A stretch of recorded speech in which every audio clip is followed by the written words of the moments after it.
The wind swept low and bitter across the high plains, dragging thin skeins of snow over the crusted earth. The homestead stood alone in it, wood-gray with weather porch boards warped like a tired sigh. One shutter hung loose, knocking softly in the wind like a heartbeat too slow to save a life. Martha's hands, wrapped in the tatters of what had once been wool mittens, gripped the post as she leaned against it. Her breath came in shallow bursts, more from weariness than cold. She'd spent the morning hacking at the frozen pump until the handle cracked. The bucket still sat empty beside her boots, its iron mouth wide open like a question she had no answer for. The barn doors had blown open in the night again. Snow had drifted in, covering the last of the straw and curling around the haunches of the mule. She had stitched the gelding's blanket herself from old quilts, but the poor beast still shivered like a leaf held too long in the wind. Inside, her children were still asleep or pretending to be. Jacob, 10 and bone-thin, had taken to holding his breath when he coughed. He thought she didn't notice. Little Ruth was quieter now than she'd been after the funeral. Silence in children always came after understanding. The chimney puffed weak smoke fed by pine scraps and whatever else she could tear from the ruined outbuilding. She'd burned the baby's cradle 3 nights ago. It had been made by her husband's own hands, oak with carvings along the legs. She hadn't cried when the flames caught. She had watched it burn like someone who knew they would never need such things again. The wind howled harder, like it wanted to peel the world back and show her just how empty it could become. Martha didn't flinch.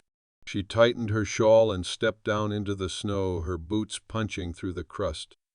Her breath smoked out in short, even puffs. She didn't look behind her, not toward the house or the grave out by the fence post, not toward the mountains blue in the far distance like bruises that never healed. Her hands were cracked, lined with dirt and lye. Her wedding band no longer fit, not since the frostbite took the tips of 2 fingers on her left hand. She wore it on a leather cord around her neck, now hidden beneath the frayed collar of her dress. The world had kept moving after he died. After the bank sent the second letter. After the neighbors stopped bringing bread, stopped stopping by altogether. The world always moved, but she stood still. It was like holding her breath underwater, waiting for the surface that never came. She crossed the yard, stepping carefully around the ice-rutted patches near the barn. The door creaked as she swung it closed and jammed a broken shovel handle into the loop latch to keep it shut. The mule brayed softly, almost an apology. "You'll hold on," she said to the animal, voice low and rough. "Same as me." It wasn't a prayer, but it wasn't far off. The sun tried to rise beyond the clouds, casting a pale yellow over the distant ridge. It gave the snow a kind of glow, like old bones under skin. She stood in it a moment, chin lifted, listening to the wind chase itself across the hills. Her coat whipped around her calves and her back ached from days sleeping on the floor so the children could take the bed. Back in the house, she found Jacob awake, staring at the ceiling with eyes too old for his face.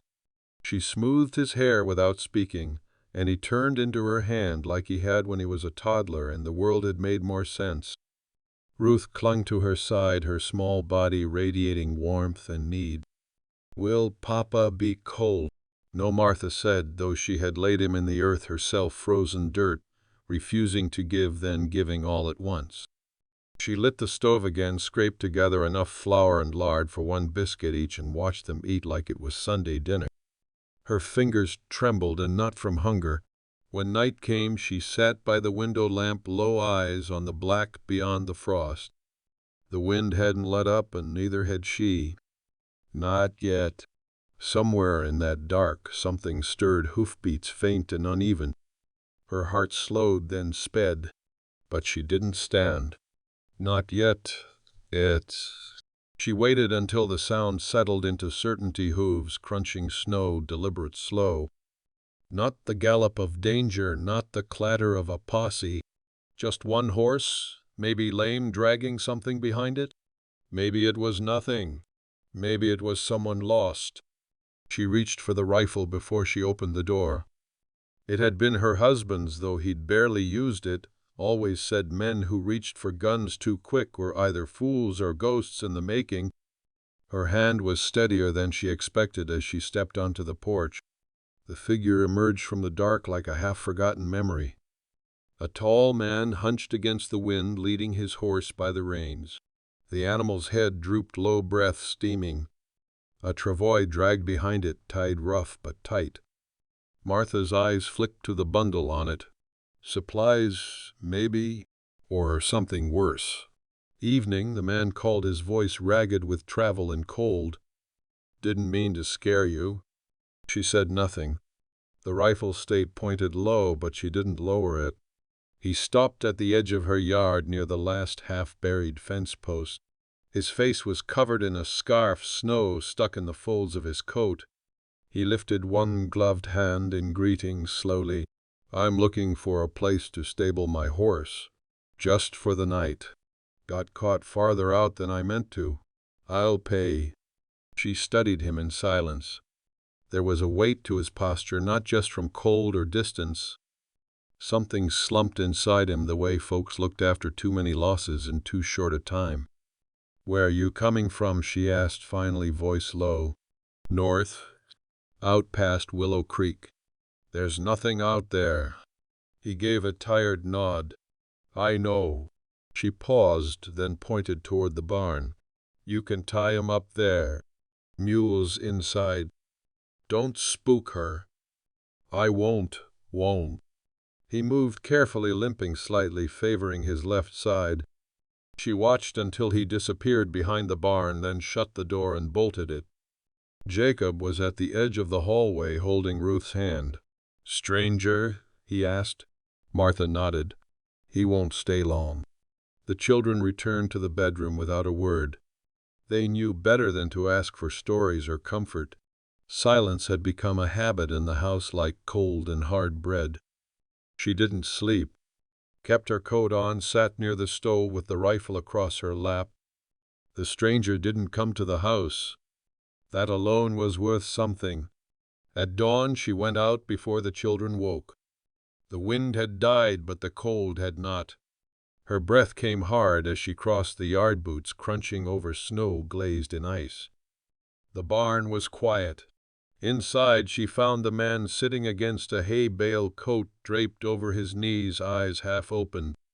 Didn't mean to take your space, he said, straightening. You didn't. The mule looked well, and the stranger's horse was no worse for the night.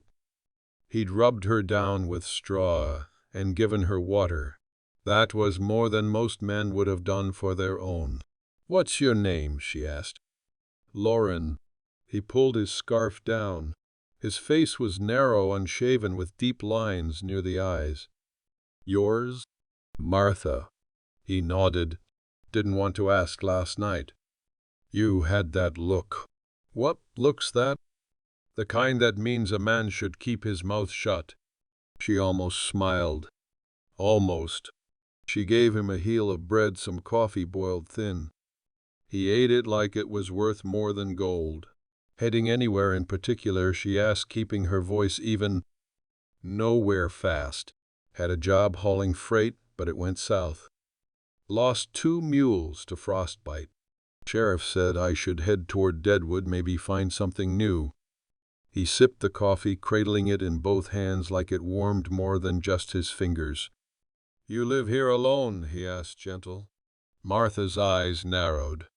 He held up a hand. Only asking 'cause I know how that sounds. But I saw the graves. Her throat tightened, but she didn't look away. My husband's under that snow. He nodded as if he already knew.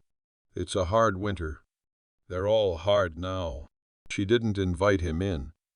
But when he asked if he could patch the broken fence in exchange for another meal, she said yes. There was always something that needed fixing. And there was something about the way he worked, quiet, efficient, respectful.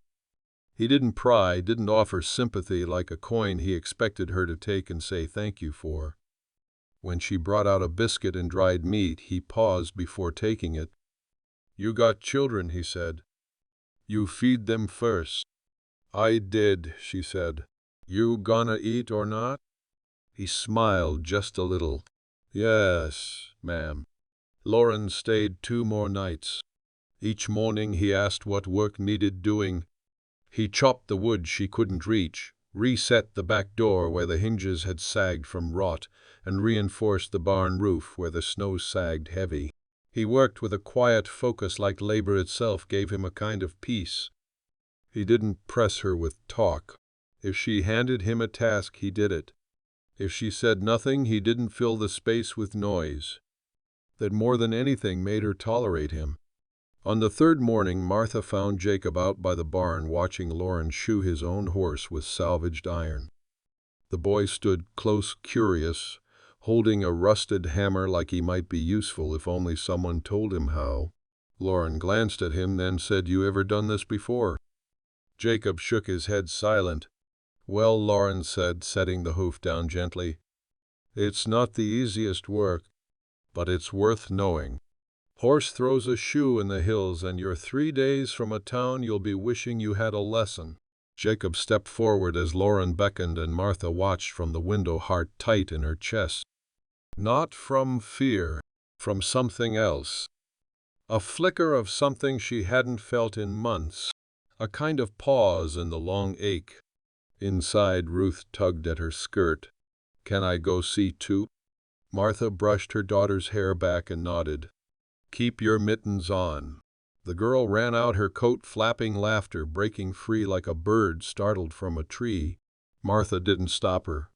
The sound of it sent something sharp and warm down her spine. She turned from the window and leaned against the table. She didn't want to need this. Not the help. Not the ease of it. Not the way her children looked more like themselves with each hour Lauren stayed. That afternoon, Lauren asked her for a needle and thread. His coat lining had torn at the shoulder.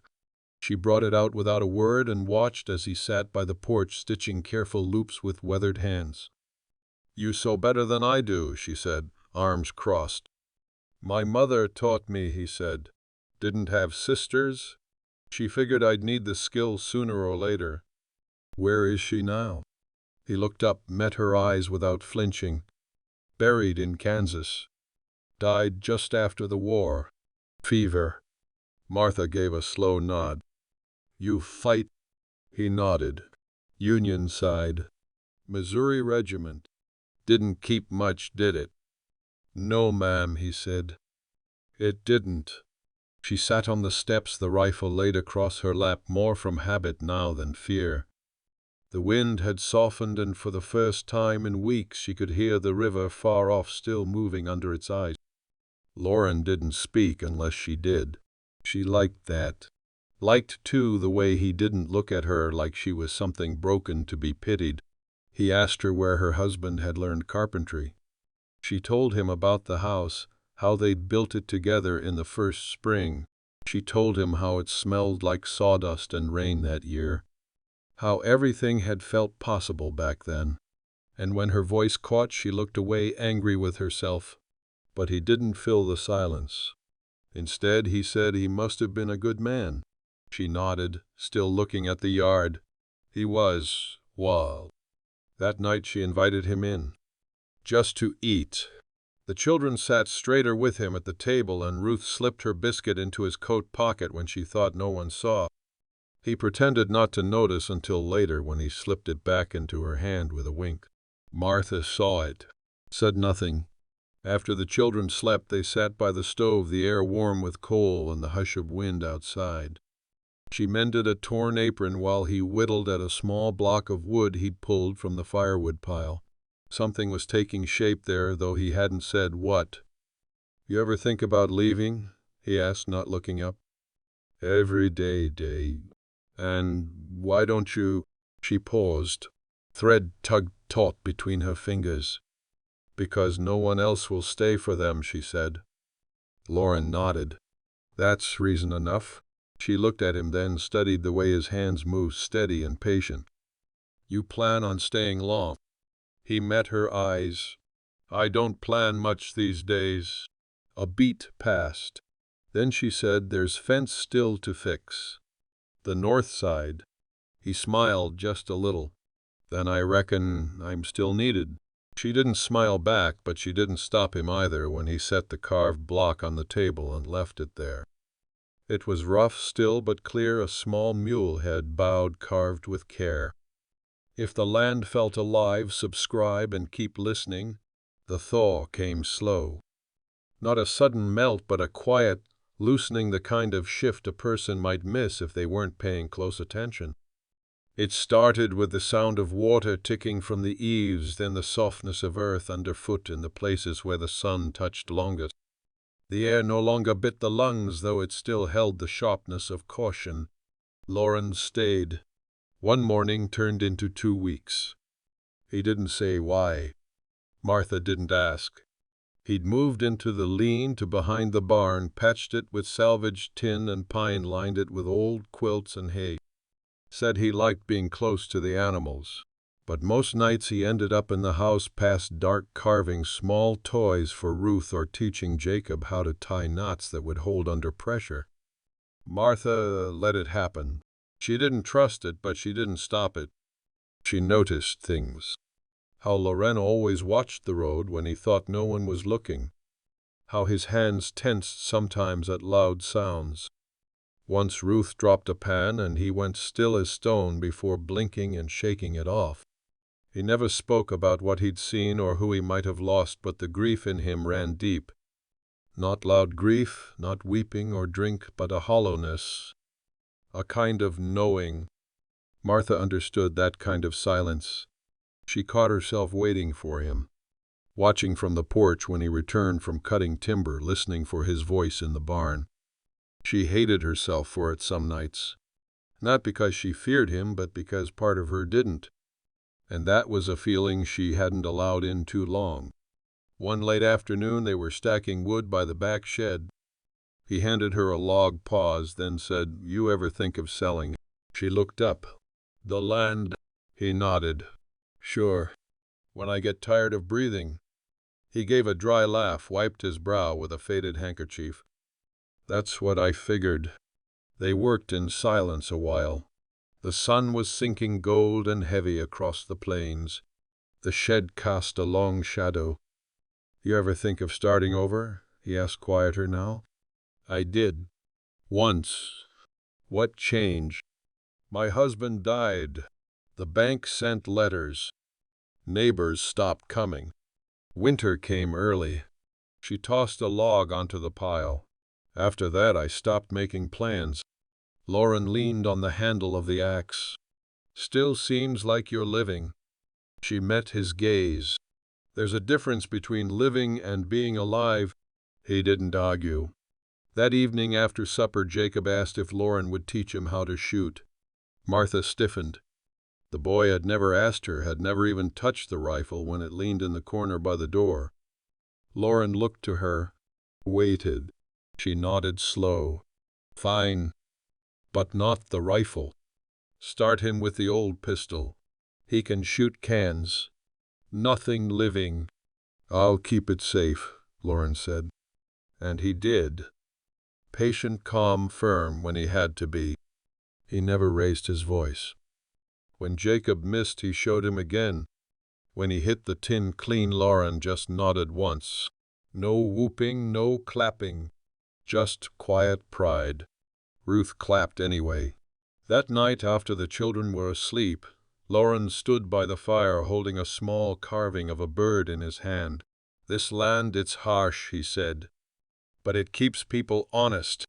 Martha looked up from her stitching. "Honest or alone?" "Sometimes both." She set her needle down, rubbed her eyes.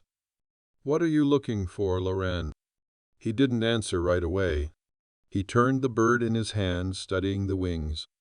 "Somewhere to stop running. Somewhere that don't need fixing more than I can give." She watched him. The firelight moved across his face, softening the lines, but not the weight in his eyes. "We're not a refuge," she said. "I know." He set the bird on the mantel beside the mule. It stood there, wings half open, like it hadn't yet decided whether to fly or stay. Neither had she. The first letter came in the belly of spring, folded tight and damp from the post-rider's coat. It smelled of leather and dust, and Martha felt its weight before she ever opened it. She stood on the porch with it in her hand, the afternoon sun pressing flat against her back. Lauren was in the garden with Jacob, showing him how to mark out rows for the early potatoes. Ruth played in the dirt, holding a carved rabbit with one ear broken off. Martha didn't open the letter right away. She set it on the table, boiled water, swept the floor, checked the stove. Only when the light began to fade did she sit down and break the seal. It was from her husband's brother, Charles, a man who hadn't written since the funeral. The letter was stiff, formal, said he'd heard about the land falling into debt, that he was coming out from Missouri with his wife and their 2 boys. Said he'd take the family and move the children somewhere proper, somewhere they could go to school and eat fresh bread every morning. He wrote like she was already gone, like she hadn't been holding the roof over her children's heads all winter, like she was some ghost standing watch over what used to be a home. Lauren saw her through the window. She must have looked like stone staring at the letter. He didn't come inside. Not at first. When she finally spoke, her voice was dry. He says he'll be here in 2 weeks. Lauren leaned in the doorway. What does he want? To take what's left. He didn't ask what she meant. She liked that about him. He let her leave things unsaid.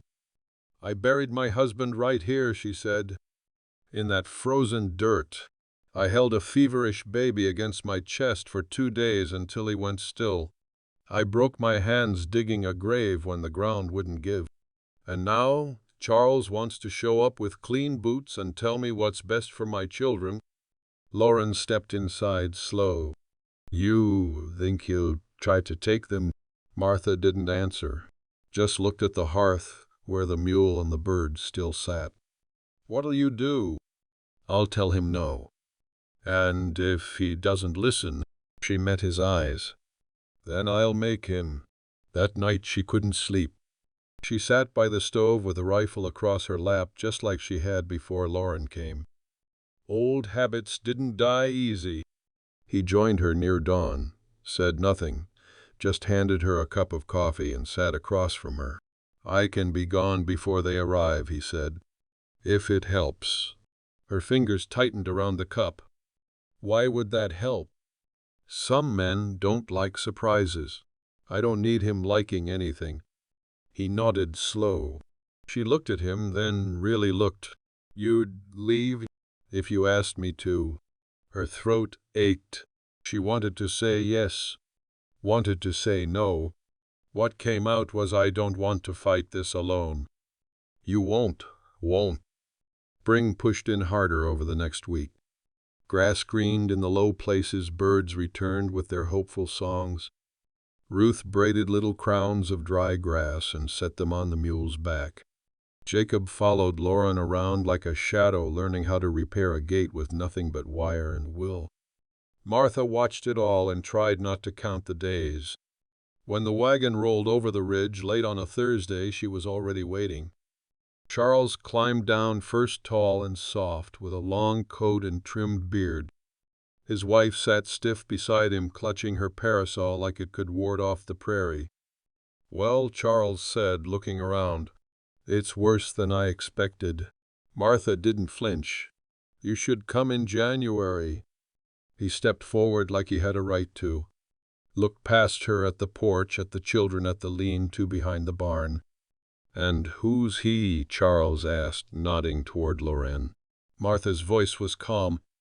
That's Lauren. He's earned his place here. Charles raised an eyebrow. You think this is still your place, Martha? Her hand tightened around the edge of her apron. I don't think, she said. I know. Behind her, Lauren stepped down from the porch. Didn't say a word. Just stood near. Charles frowned. I came to take the children back to civilization, to blood family. You're not their blood. I'm their uncle. You're a letter 6 months late. The wind stirred dry grass between them. Charles looked back at his wagon. His wife wouldn't meet Martha's eyes. "This is no life for them," he said, quieter now. "No school, no church, no neighbors. They have love," she said, "and food, and a roof I bled to keep upright. That's more than you ever gave them." He stepped closer, and so did Lauren. Martha didn't move. "You can stay one night, then you'll leave. And if you don't—" Charles held up a hand. "You've made yourself clear." He turned slow, climbed back onto the wagon seat like a man twice his age. That night the children slept light. Lauren stood at the window until long after dark. Martha sat beside the stove again, heart pounding though her hands were steady. She had chosen, and this time she would not back down. Charles and his family left just after dawn. No breakfast, no goodbyes. The wagon wheels groaned down the rutted track and disappeared over the rise. Jacob watched them from the porch, arms folded, tight lips pressed to a thin, grim line. Ruth clutched Martha's hand. "Are they coming back?" "No," Martha said. "They're not." She didn't explain. She didn't tell them about the words Charles muttered under his breath before leaving, or the way his wife looked at Ruth like she was something to be pitied. She didn't say how hard it had been to sleep knowing they were under her roof. Some things were better left unspoken, even to your own. Later, Lauren found her by the edge of the field where she stood facing the wind, hair pulled back with a leather tie, jaw set like stone. "You did right," he said. "I did what I had to." He looked at her for a long moment. "You always do." Martha shifted her weight, dug the heel of her boot into the softening earth. "I'm tired of just surviving, Lauren. So stop." She turned to him then. "Stop. Build something again. Don't just patch what's falling apart." He kicked a stone into the grass. "You already got the hardest part done. You stayed?" His words stirred something she'd been holding down for so long it had grown roots. Not hope, not quite, but the memory of what hope used to feel like. In the weeks that followed, the rhythm of life settled into something new. Not easy, never easy, but steady. Lauren and Jacob planted rows of beans, corn, and onions. Ruth learned to collect eggs without breaking them and took to talking to the mule as if it were kin. The garden took shape. The walls of the lean-to were replaced with solid pine. The roof no longer leaked. Martha found herself humming sometimes as she worked. She caught herself doing it once and went still, surprised by the sound. One warm evening, as the sun slipped low and painted the sky with streaks of copper and rose, Lauren brought out a small box made of cedar. He handed it to her without ceremony, without words. Inside was a ring, simple carved wood, smooth to the touch. "I know what you're thinking," he said quietly before she could speak. "I didn't buy it. I made it, just with what I have." She stared at it. Her hands were trembling. "You don't have to wear it," he added. "It doesn't mean anything unless you want it to." She looked up at him, eyes bright and sharp as flint. "What do you think I want, Lauren?" He didn't answer right away. "To feel safe again. To know you're not alone." She held the ring in her palm, the carved grain warm from his hands. "My children come first," she said. "They always will," he said. "And that's what I'd want too." She didn't put it on that night, just kept it with her close. Spring deepened. Birds nested in the eaves again. Rain came soft, then hard, then soft again. The days grew longer, the soil richer. The garden greened with promise. One morning Jacob woke early to find Martha already outside, hands deep in the earth, sleeves rolled high. She smiled at him, not wide, not bright, but real. "Go wake Ruth," she said. "Tell her it's time to plant the carrots." Lauren watched from the porch, drinking coffee from a tin mug.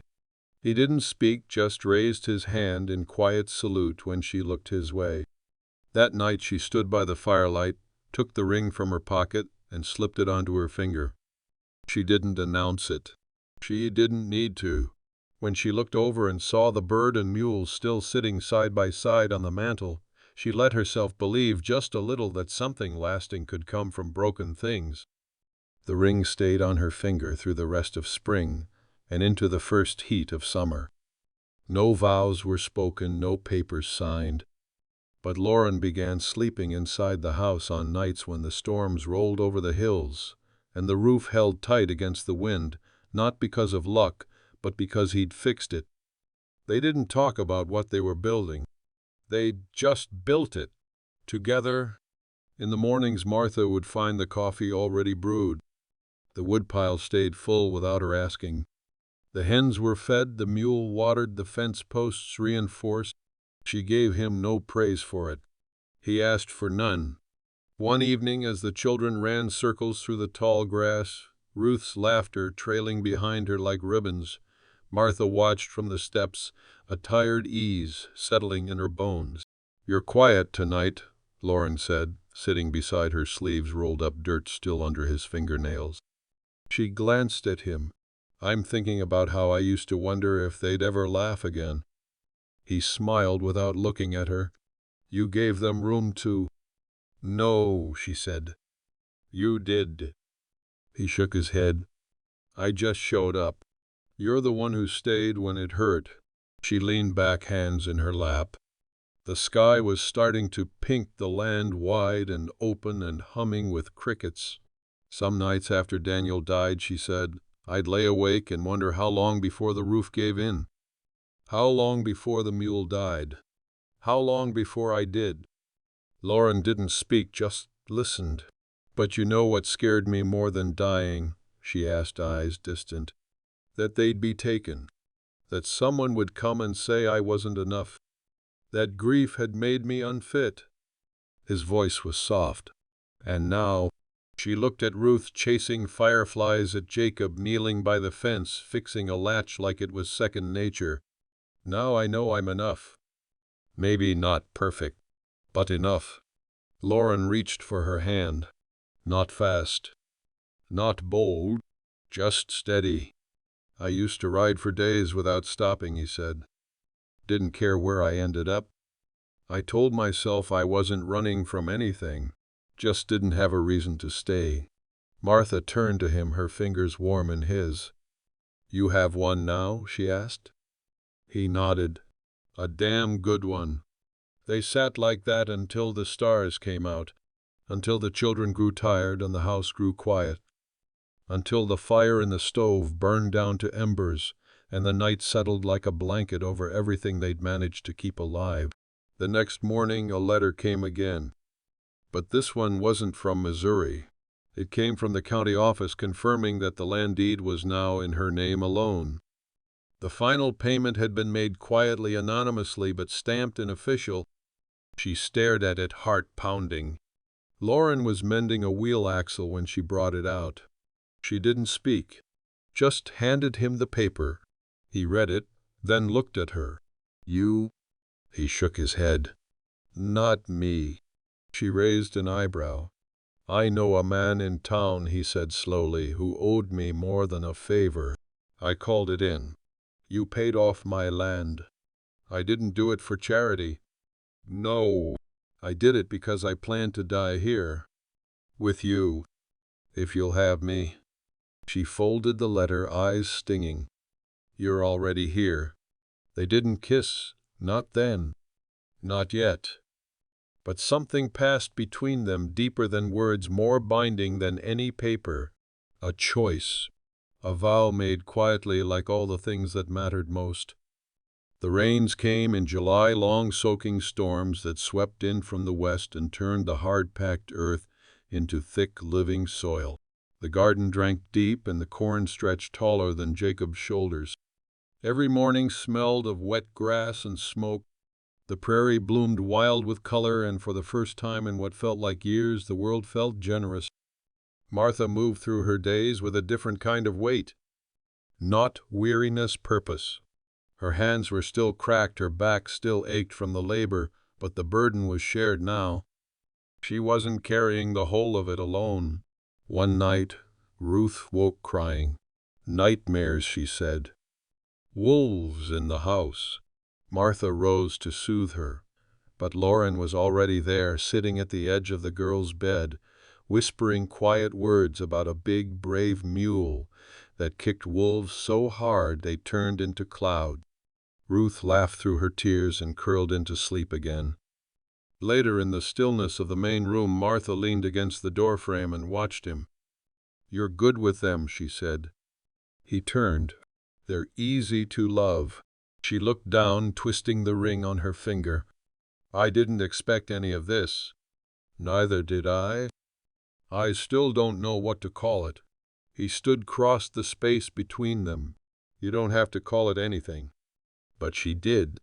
The next morning, as the sun cut gold across the kitchen table and the smell of frying cornmeal filled the house, Martha cleared her throat. "I want to be married," she said. Lauren froze, spatula in hand. He looked at her like she'd said it in another language. "Not now," she said. "Not a church. Not a crowd. But someday, when the season turns again." He smiled slow. "That sounds like the right kind of plan." And that was that. No proposal, no ring on one knee, no paper signed. Just a choice spoken plain. Just two people who'd known enough pain to recognize something worth keeping when they saw it. A week later, a traveler passed through, young, sunburned, riding a weary bay mare. Said he was heading to the Wyoming border. Asked for water and stayed for supper. After they ate, he leaned back in his chair and looked around the room. "This place feels good," he said. Like it'd seen some sorrow, but it didn't let it win. Martha smiled, tired and true. "That's about right." Before he left, he handed Jacob a silver coin, told Ruth she had the clearest laugh he'd ever heard. To Lauren, he offered a firm handshake, but to Martha he tipped his hat, slow, eyes full of something like reverence. "You're the heart here," he said. After he rode off, Ruth asked, "Mom, are we still poor?" Martha thought about that. About the empty root cellar, that spring, the cracked pump, the cradle turned to firewood. "No," she said. "We're not." And it was true.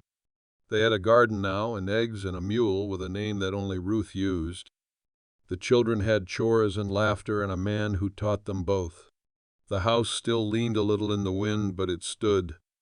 And in the evenings, when the sky turned violet and the prairie opened wide like a held breath, Martha stood by Lauren, her fingers laced in his, the ring warm from her skin. The past hadn't disappeared, but it no longer ruled her. They had carved something solid out of the wreckage, something worth tending. The saddle's ready. Subscribe and climb on.